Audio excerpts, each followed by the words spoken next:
Not Damion Smith. Not him. A very poorly concealed paper trail leads right from Dayco to Damion Smith. Don't you have quite a history with Damien's father? He dogged us for 13 years. And just when we finally get rid of his father, now his son wants to continue the battle. And as much as he would like us all to believe that he doesn't approve of his father's tactics, I am sure that he is just as ruthless. Well, the point of this meeting is to make sure that we can stop Damion before he really gets started. I almost wish that it were the Quartermains. But Monica assured me that they knew absolutely nothing about this. The Quartermains are behind the foundation 100%. Yeah, Grandfather would never go back on his word this time. He is committed. No, but Damion would in a New York Minute. Guy's after us again. I can't believe this. And this time he's making it personal. Well, whatever the reason, we've got to organize a counterattack. Well, let's see what we got. We got the management seminar, we've got the Merchants Association, then we've got the plan for the customer incentive program. I mean, these are all good things, but frankly, folks, none of this is going to stop Damion. I mean, I'll be damned if I'm going to let this guy ruin all the good work that we've done. AJ, a lot of the companies we're backing are service-oriented. You get the plumbing, the employment agency, the barbershop. Dayco will not hit them that hard. I know that, Jason, but it is going to hit the hardware store and the children's apparel store and all the small existing businesses. You're right. They can all be undercut by a big chain. I mean, this is before they even get a chance to get up and running. Damn this guy. Justice, have you thought about the political ramifications? I have every intention of visiting you in the governor's mansion, if not the White House, and since your career is so tied up with the foundation, I'm not about to let it go down. Well, your altruism is touching the Keisha.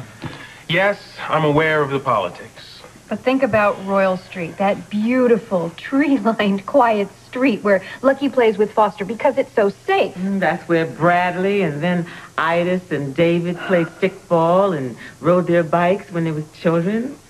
That's right. The woods at the end of Royal Street have always been a safe haven. I mean, there are still deer there. Can you imagine all the fumes and the noise and the traffic if a huge store were put there? That beautiful riverbank is going to be turned into a concrete parking lot. Homes just pushed aside, the ones that we fought to preserve, and all by Damion Smith. No, it is not going to happen. Laura, we're going to stop it. Okay, tell us how. Well, for starters, I have a meeting with Mr. Smith in 20 minutes. I want to be there. I was counting on that. Let's go. What are we... No, AJ, you hold down the fort here. If we can't stop him cold, we're going to need all the strategy you guys can come up with. I'll let you know what happens. Thank you again. Godspeed, Justin.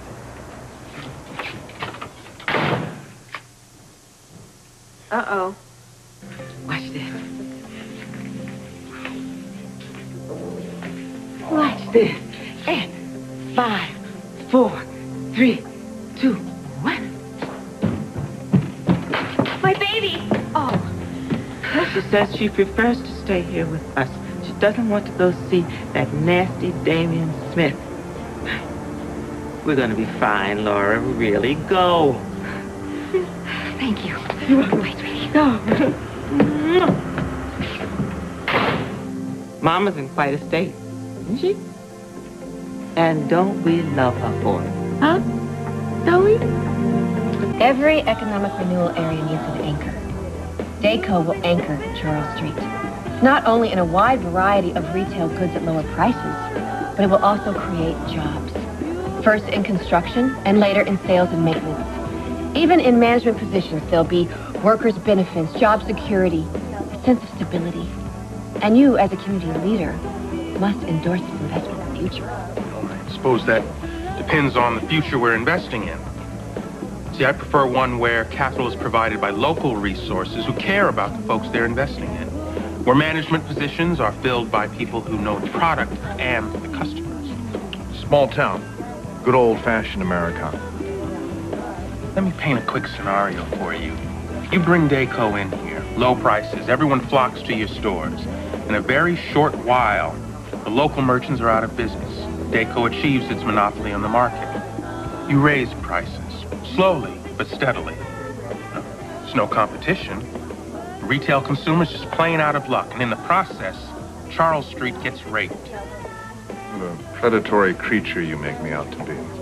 Do you realize how much sweat equity has gone into making the Charles Street community a decent neighborhood? A place where children can grow up with a sense of community and a strong economic base, so their parents can have jobs. Catherine just addressed the issue of jobs. A strong economic base does not mean one primary employer who controls all the prices in the neighborhood. All I'm suggesting is that you catch up with the rest of the world. Come on, folks, this is the 20th century. Where anything goes, including sabotaging the Charles Street Foundation. Why must everything be so adversarial with you? Now, the cornerstone of good old America is good old-fashioned competition. Yes, I agree. Except this is not healthy competition because it isn't fair. Our businesses can't compete with Dayco. They won't have enough time to get up and running before they're just destroyed by Dayco. So, the world ain't fair. I'm doing nothing more than entering into the free marketplace. But you've already judged my motives. Is that fair? And your companies are going to be handpicked and heavily subsidized by you. Is that playing fair? And if I bring in Dayco for solid business reasons and you oppose them out of political motivation, is that fair? Toss around the word fair as if it had no connection to decency or compassion or, heaven forbid, doing the right thing. That's a very slippery concept, the right thing. Dayco running roughshod over Charles Street is not the right thing, and you know it, and we know it. So the question is how to get you to rethink it. You rethink it, Justus. Tying yourself to the foundation is a transparent political move. But that's okay. But you have absolutely no business taking the high moral ground here.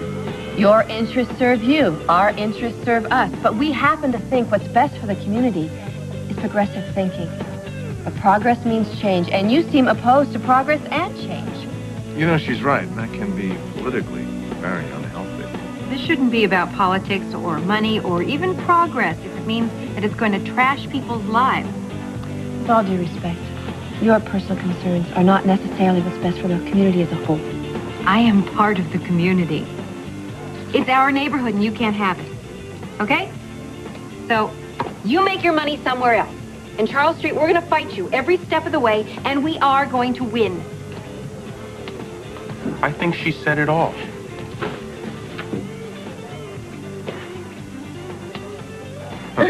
Loved it. Loved us. We really are incredible, aren't we? We undermine the foundation. We embarrass the Quartermains. We possibly cause Justice Ward his city council seat. And we make a ton of money to boot. Oh, you are delicious with your cloths. Come on, let's tune up for round two. Right into a movie. Oh, man, look at this. Young captains of industry. What do you think Edward would say if he knew flesh of his flesh was actually straining muscles? Wow, you know, Luke, it keeps me in touch with the little folks. See you out there. Excuse me while I throw up. See you guys. Hold on. Ah, to be young, foolish, and have a functional lumbar region. Well, as long as your, other regions function, you'll be all right. Hey. You know, Mike, part of me is gonna miss passing through her every day. Well, don't be a stranger. You know, I'm working on that entry for Stone's book, so I'm going to need you to come around and bug me about it. Okay. What book? I didn't tell you? I swear, Luke, I meant to tell you. Well, you better get at it then, little lady. I'm putting together a memory book for Stone, and I'm asking all the people that are significant to him to write something. An essay, a poem, something like that. I can work on that. Thank you so much. Well, I don't want to keep them waiting, so I'll see you guys. See ya. Bye. She's a hell of a kid. She sure is. You know, to look at her, you'd never know that her little neck is on the chopping block and she's just waiting for that axe to fall.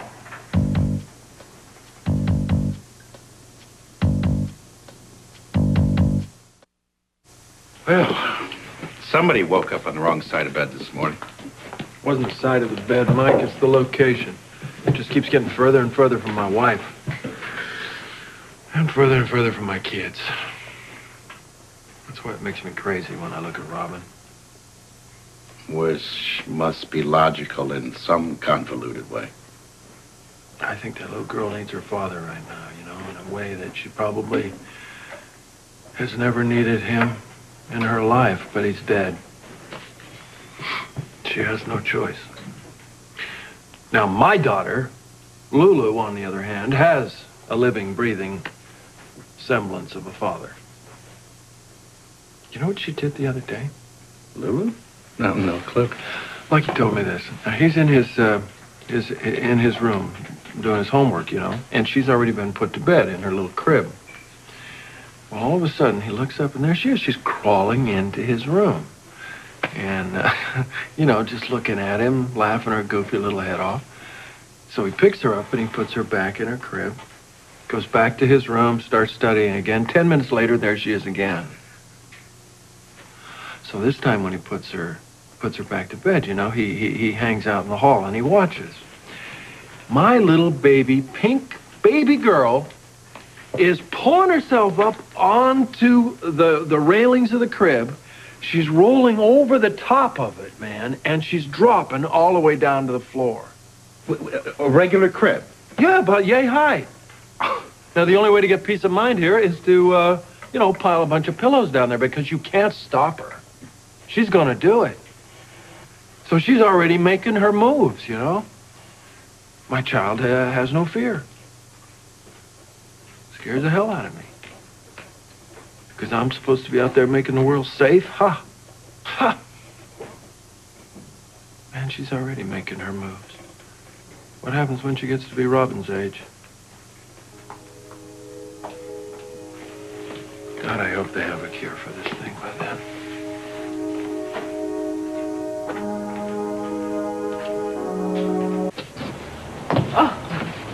Where did you hide my baby? She's taking a nap in Justus's big chair, which I pulled up against the wall so she wouldn't roll out. I thought it was kind of inventive myself. It's very clever, Mimi, but if she's still in it, it's only because she wants to be. Believe me, that child is way past the stage where she will stay put. Well, right now she's sleeping like an angel. So tell me how it went with Damion Smith and his Daco. That man is a piece of work.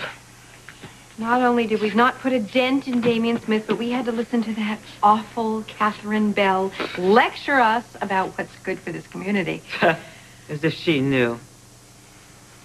So what now? Well, we figure out how to stop him. And stop them cold. Oh, dear. If you'll excuse me, I'm going to go collect my daughter and round up my son and feed their hungry little faces and come up with a brilliant solution to this problem. Well, it seems to me you're gearing up for another major fight. You know what? I'm itching for it.